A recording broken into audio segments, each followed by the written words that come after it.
Yeah, it's come down to prevention, and you know, your immune system is so impeccable. It's an amazing intelligence.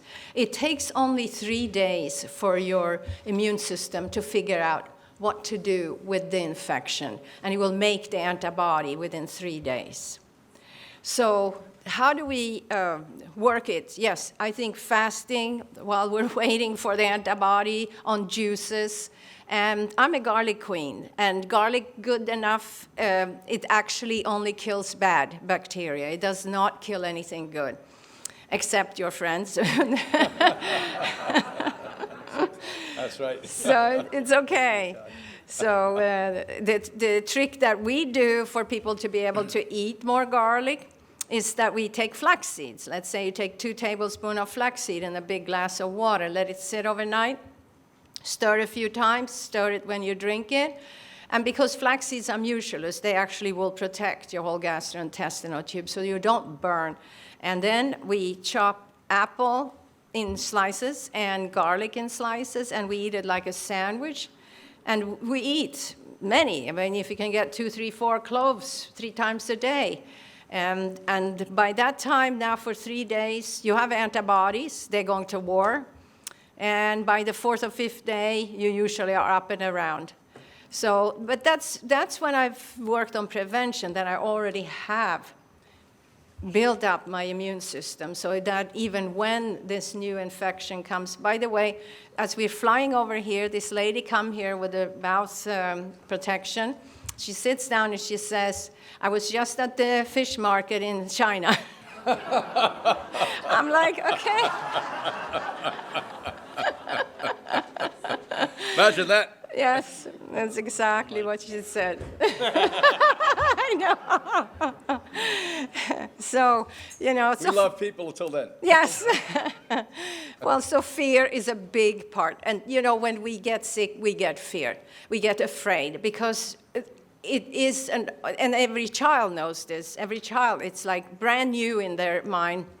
And unless you have parents that are confident, and this will go fine, and this is what we're going to do. Of course, for our children, I used silver. We used, what did you mention? No, Argentine, but the one you mentioned, that's so good. Anyway, we've used, what's the name? Golden seal. There you go. Golden seal is amazing. So just for a day or 2, of course, that's not something you go on with. But that has been for us. And taking baths at that time with sea salt and with baking soda has been amazing to help them. So if a child needs to take antibiotic, for sure we will put them on probiotic. And it happens. People come to the institute and suddenly get severe high fever and infection that they brought with them. And, you know, incubation often takes 3 days.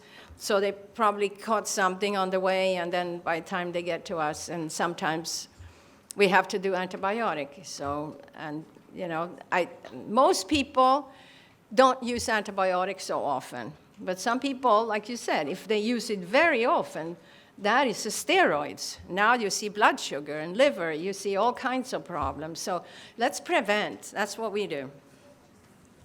Thank you. Anna Marie, I really like your comments about fear and stress, suppressing the immune system. And our medical system sometimes initiates this fear and stress with the very diagnosis that is given to you. White coat syndrome. Yeah, well, it is very scary to get a diagnosis. But if we can keep ourselves centered, it boosts our immune system. When we're under stress, our immune system is suppressed. So it's a really good point. Thank you for bringing that out.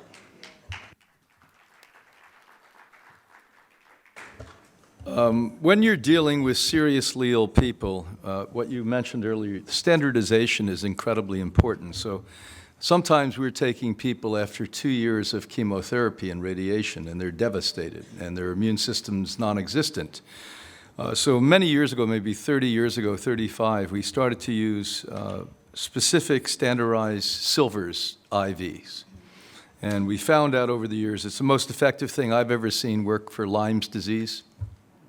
Other things at best make a dent this wipes it out quite often. We initially used it for chronic fatigue syndrome. Almost had unanimous results with that.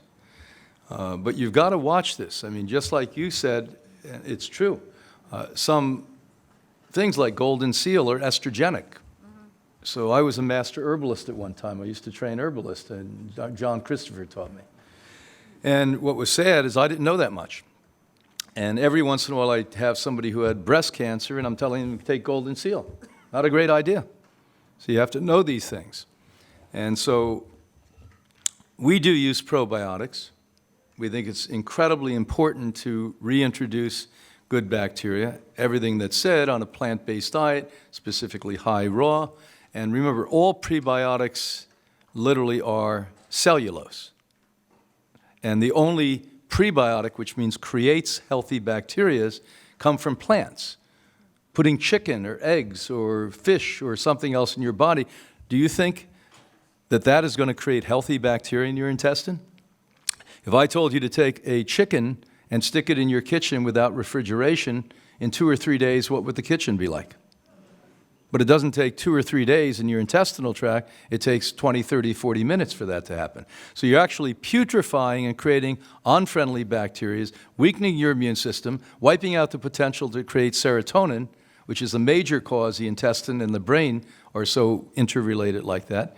And so we do use probiotics. And, you know, the reality is that a doctor did his homework about 1970s. He was in Santa Barbara, and he went and looked at cadavers, I think 286, and scraped children and women and men, and he found out that we have these common bacillus, common bacteria, and he created a pretty good product then. He wasn't a great businessman. It was Dr. Dophilus. Then Primidophilus came, and you know, we make the new generations of this. And not only do you take it orally, if you have a severe enough problem, if you've taken chemo, radiation, or antibiotics long term, you actually take it out of the capsule, put it in small amounts of water, and implant it anally. It goes directly into the intestinal tract, and that's been very powerful. We see differentials on the blood almost overnight. They start to improve that way.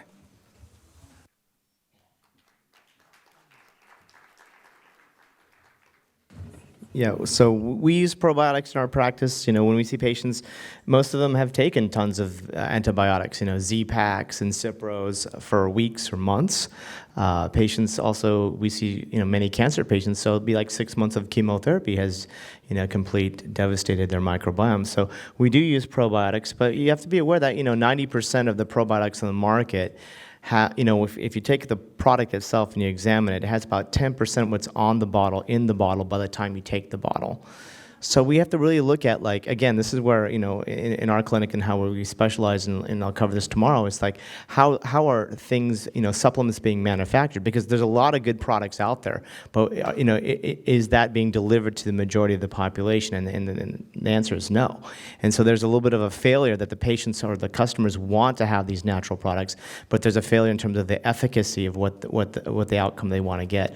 I also agree with having a lot of fermented foods. You know, these are other ways that we can increase, and then the probiotic diversity. Because when we test people, you know, when we give them a supplement, I can give them 12 Avengers, I call them, of the probiotics that we have available, but you need the whole Marvel comic universe of characters in your gut to actually have the optimum health. And so diversity only comes from eating a plant-based diet with the high amounts of fiber that they mentioned that creates the butyrate in the gut, and the prebiotics and probiotics and those kind of things come from diet. So you have to understand that the diet's foremost, you still has to be plant-based, and then we would supplement when there's deficiencies or it has been insulted. And then going back real quick on the garlic, I just want to make a mention there on the antimicrobial aspects of garlic. That is only when it's fresh. So you can never, raw, cut right then and there. I actually did a study, I published it in 1995. It was the first study published in medical literature on the antifungal effects of garlic extract in the inner ear for ear infections. And so what you have to understand is that when people buy garlic supplements, that's for a different health reason, and it's not for like this antimicrobial action. So if someone's sick and say, oh, I have a health issue, but I don't want to take the garlic because of the breath and the smell and stuff like that, and they take some kind of garlic extract, that won't affect that at all.